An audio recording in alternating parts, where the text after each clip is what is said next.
New York Colombia India business కాన్ఫరెన్స్లో కేటీఆర్ గారు పాల్గొనడం జరిగింది. అందులో పాల్గొని రాబోయే రోజుల్లో ఇంకా తెలంగాణ రాష్ట్ర హైదరాబాద్ని మరిన్ని ఇన్వెస్టర్లను ఆకర్షించే విధంగా ఇక్కడ ఉన్న ఇండియన్స్ ముందుకు వెళ్ళాలని కేటీఆర్ గారు మాట్లాడడం కూడా జరిగింది.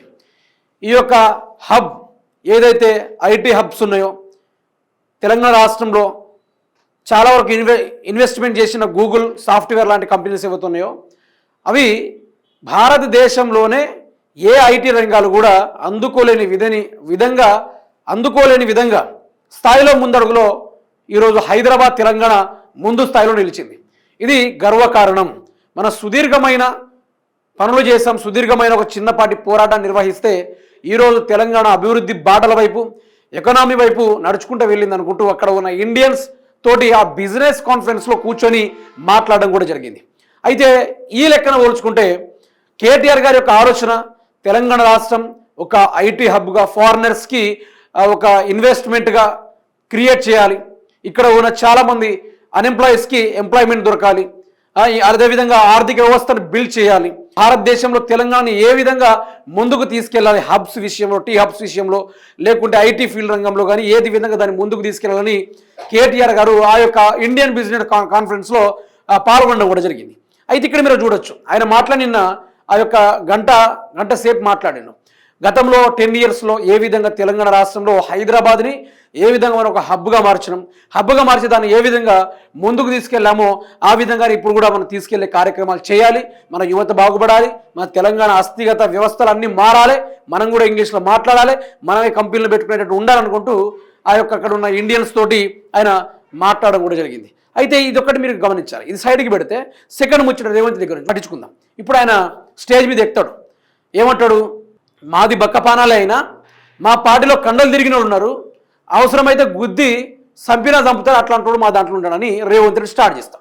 తర్వాత ఏం చేస్తాడు, ఎవరైనా ఎక్కువ చేస్తే మా కాంగ్రెస్ పార్టీ యువకులు ఉన్నారు, యంగ్స్టర్స్, వాళ్ళకు ఉద్యోగాలు రాకున్నా పర్లేదు, వాళ్ళు మొత్తం మందు గంజాయి దాగి మందు దాగి ఆగమైనా పర్లేదు, కానీ ఎవరైనా కాంగ్రెస్ పార్టీ గురించి ఎక్కువ తక్కువ మాట్లాడితే వాళ్ళని బట్టలు చింపి బాగా కొట్టుకొని తీసుకెళ్తా సైన్యం నా దగ్గర ఉందనుకుంటూ ఆ యువతని రెచ్చగొట్టే కార్యక్రమాలు, అంటే ఒక బాగుపడే దిశ వైపు కాకుండా ఆగమయ్యే రూట్ వైపు రేవంత్ రెడ్డి దిశానిర్దేశం చేశాడు.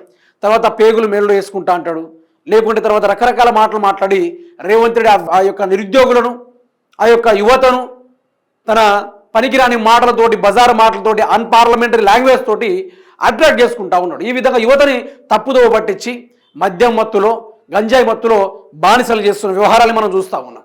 ఒకవైపు కేటీఆర్ యొక్క యువత ఏ విధంగా ముందుకెళ్ళాలి, ఏ విధంగా ఫారినర్స్ తోటి కాంపిటీట్ చేయాలి, ఏ విధంగా ఇన్వెస్టర్లను తీసుకురావాలనుకుంటూ ఆయన చెప్తా ఉంటే రేవంత్ రెడ్డి గారు అమెరికాకు వెళ్ళి కూడా అదే తెలుగులోకి ఏమని చెప్తాడు, గుడ్డాలు కూడా తీసి కొడతా అని అక్కడ కూడా అదే డైలాగ్ని పదే చెప్తా ఉంటాడు. అసలు ఈ వ్యవహారం ఏందో మీరే చూడండి. ఇక startup hub Telangana, global IT దిగ్గజాలకు కేర్ ఆఫ్ అడ్రస్ హైదరాబాద్. విదేశాల్లో ఉన్న భారతీయ విద్యార్థులు కేవలం ఆలోచనల వద్ద ఆగిపోవద్దు, వాటిని సాధించేందుకు నిబద్ధతతో కూడిన ప్రణాళికలు రూపొందించుకోవాలి. పెట్టుబడులను ఆకర్షించడమే కాదు, ఇన్వెస్టర్లతో నమ్మకానికి నిలబెట్టండి. రేపటి అవసరాలకు సరిపడా సామర్థ్యాన్ని పెంపొందించుకోండి. 10 ఏళ్ల కేసీఆర్ పాలనలో అద్భుతమైన ప్రగతి, విదేశీ విద్యార్థులు దేశాభివృద్ధిలో భాగం కావాలి. బీఆర్ఎస్ వర్కింగ్ ప్రెసిడెంట్ కేటీఆర్ పిలుపునిచ్చారు. ఇండియా బిజినెస్ కాన్ఫరెన్స్లో కీలకోపన్యాసం. అయితే బీఆర్ఎస్ హయాంలో తీసుకున్న వేగవంతమైన నిర్ణయాలు, ఎకో సిస్టమ్ ఏర్పాటుతో దేశంలో తెలంగాణ స్టార్టప్ హబ్గా రూపుదిద్దుకున్నది. ఏమని చెప్పింది ఇక్కడ కేటీఆర్, ఒకటి ఇది నోట్ చేసుకోవాలి మీరందరూ. ఎకో సిస్టమ్ అనేది ఇప్పుడు కేటీఆర్ గారు దాని గురించి మాట్లాడారు. ఒక సిస్టమ్ ఎట్లుంటుంది, ఎకో సిస్టమ్ అంటే ఏంది అని ఒక పద్ధతి, వే ఆఫ్ టాకింగ్లో మాట్లాడిండు. మరి మన ముఖ్యమంత్రి రేవంత్ రెడ్డి ఎకో సిస్టమ్ గురించి మాట్లాడాడు సార్ అంటే, పేగుల్ని ఎట్లా తీయాలో నాకు తెలిసినంతగా ఎవరికి తెలియదు అంటాడు. ఎట్లా తెలంగాణ యొక్క వ్యవస్థను బిల్డ్ చేయాలి, ఏ విధంగా ఎకనామిక్ విషయంలో ముందుకు తీసుకెళ్ళాలంటే లంకె బిందెలు లేవు నా దగ్గర, లంకె బిందెల కోసం వచ్చినా లంకె బిందెలు ఖాళీగా ఉన్నాయని చెప్తాడు. కేటీఆర్ గారు ఏమంటారు, జాబ్ ఎవడబ్బో సొత్తు, మనమే ఒక మంచి కంపెనీలు పెట్టాలి, మనమే ఎస్టాబ్లిష్ చేయాలి, మన వ్యవస్థను మనం నడుపుకోవాలి అని కేటీఆర్ మాట్లాడితే, నా దగ్గర యువకులు ఉన్నారు, ఆ యువకులు రేవంత్ రెడ్డి గురించి ఏమైనా తక్కువ ఎక్కువ మాట్లాడితే ఆల్బోయ్ బట్టాలు దించుతారు అని ఇట్లా రెచ్చగొట్టే కార్యక్రమాలు రేవంత్ రెడ్డి మాట్లాడుతూ ఉంటాడు. అందుకనే ఈ వాటిని కొంచెం గుర్తుపెట్టుకోండి అని చెప్పిన. గ్లోబల్ ఐటీ దిగ్గజ కంపెనీలకు హైదరాబాద్ కేర్ ఆఫ్గా మారిందని BRS working president Kalvakuntla Taraka Ramarao ఉద్ఘాటించారు. సుదీర్ఘ పోరాట ఫలితంగా ఆవిర్భవించిన తెలంగాణ రాష్ట్రం తొలి ముఖ్యమంత్రి కె చంద్రశేఖరరావు హయాంలో 10 ఏళ్ల పరిపాలనలో ఆయన చేసిన అద్భుతాలు, ఆయన చేసిన యొక్క నిధుల సమీకరణ, లేకుంటే తెలంగాణ రాష్ట్రంలో ఆ కరెంటు విషయంలో కావచ్చు, తర్వాత వాటర్ కన్జర్వేషన్ విషయంలో కావచ్చు, కాళేశ్వరం మిషన్ భగీరథ, సంథింగ్ ఎన్నో అభివృద్ధి కార్యక్రమాలు చేశారు.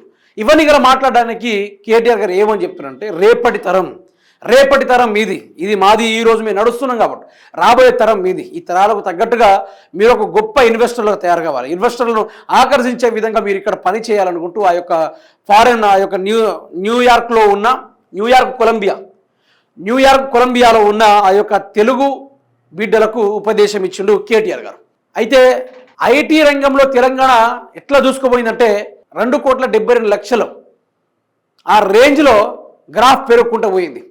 ఐటీ యొక్క వ్యవస్థ బిల్డ్ అవ్వకుండా పోయింది. భారతదేశంలో ఎక్కడ కూడా లేదు, ఓన్లీ తెలంగాణ రాష్ట్రంలోనే ఈ గ్రాఫ్ పెరుగుకుంటూ పోయింది. ఇప్పుడు దేశంలో ఉన్న ప్రపంచ దిగ్గజ నాయకులు, ప్రపంచ దిగ్గజ కంపెనీలు పెట్టేటోళ్ళు, ఇప్పుడు గూగుల్ కావచ్చు, మైక్రోసాఫ్ట్వేర్ కావచ్చు, ఫ్లిప్కార్ట్ కావచ్చు, అమెజాన్ కావచ్చు, టీ హబ్ కావచ్చు, సాఫ్ట్వేర్ కావచ్చు, ఇట్లాంటి చాలా కంపెనీస్ ఉన్నాయి. ఏ కంపెనీలు ఏ ఇనాగ్రేషన్ కార్యక్రమం చేసినా కూడా భారతదేశం నుంచి, తెలంగాణ నుండి, హైదరాబాద్ నుండి అది కేటీఆర్ గారిని కంపల్సరీగా ఇన్వైట్ చేస్తారు అక్కడికి. ఎందుకంటే ఒక విజనరీ నాయకుడు, కంపెనీ ద్వారా ఏమవుతుంది, అసలు దాని ద్వారా ఒక రాష్ట్రానికి కానీ ఒక దేశానికి కానీ ఏ విధంగా ఆర్థిక వ్యవస్థని ముందుకు తీసుకుపోతుంది అనేది ఆయన చకాచక్యంగా మాట్లాడుతూ ఎందరో మనసులో ఆహ్లాదకరంగా ఆకట్టుకునే విధంగా కేటీఆర్ గారు మాట్లాడతారు. కానీ మన ముఖ్యమంత్రి రేవంత్ రెడ్డి లాగులు తీయండి, తొండ జొర్ర కొట్టండి, వదలొద్దు వాడిని, బట్టలు చిప్పి కొట్టండి, ఈ మాటలు మాట్లాడి ఈరోజు తెలంగాణ వ్యవస్థలో ఉన్న విద్యార్థులను ఆగం చేస్తూ ఉన్నారు.